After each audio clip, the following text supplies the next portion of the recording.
Wow. We want to thank the Goldman family for being so enlightened and for being the good-hearted people that they are. This award came to us at an amazing time. We were down and out for what we thought was really a simple act. I suppose we're here as proof that the truth can set you free.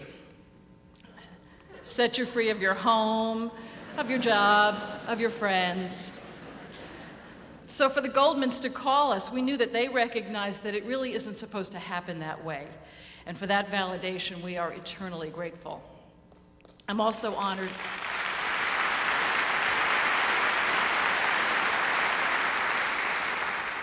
We are also honored to be among these other winners who have faced oppression, threats, detainment for their simple act of being stewards of the environment. Just like the public water supply that we saw in the last story, or the air we breathe, the public airwaves belong to every single one of you here.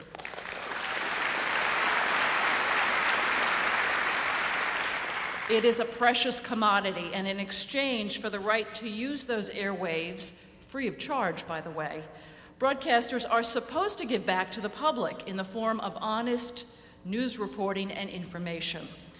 But like the water supply in Bolivia, increasingly our public airwaves are being privatized to benefit owners and sometimes at the expense of the public.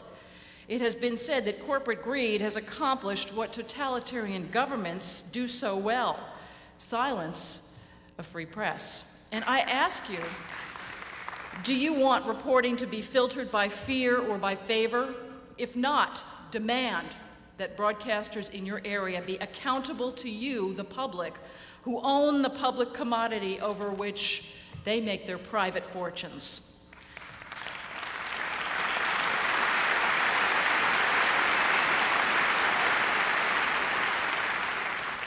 The Goldman Prize recognizes not just us, but journalists who believe in a public's right to know about what they are consuming and what they are feeding to their children and what's happening to their environment. Only with information can citizens make decisions to positively affect their lives. We promise to live up to the spirit of the Goldman Prize, and we promise to make them proud. Thank you very much.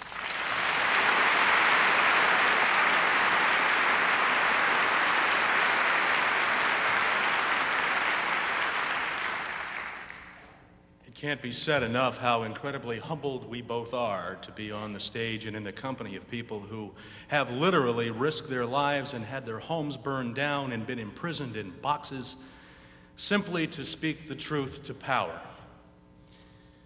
And I must tell you that many of our friends in the mainstream media never seem to miss an opportunity to remind us that we must be crazy for what we did. In fact, one of them even went so far the other day to show me a study that says that today 1 in 4 Americans suffers some kind of mental handicap or disability or problem of some kind. And he said to me, think of your 3 best friends, and if they seem okay to you, it's got to be you.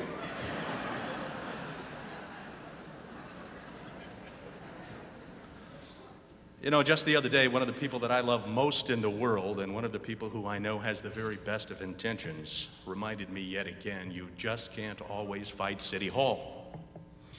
The people you have seen on this stage this evening and the 71 others who preceded us here have shown you that you can.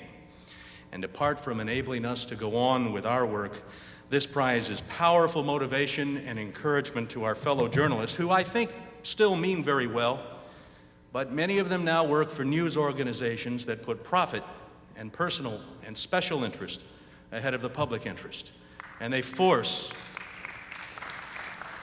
journalists, whether they want to or not, many times in order to keep their jobs, are forced to check their ethics at the newsroom door, and that's not the way it ought to be.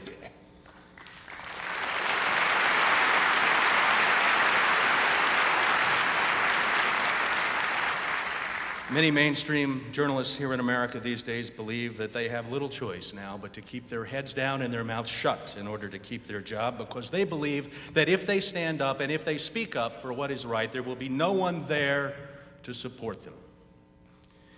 And we would all do well to remember the words of Martin Niemöller, the Lutheran minister who survived Hitler, In Germany, he wrote, they came first for the communist, and I didn't speak up because I wasn't a communist.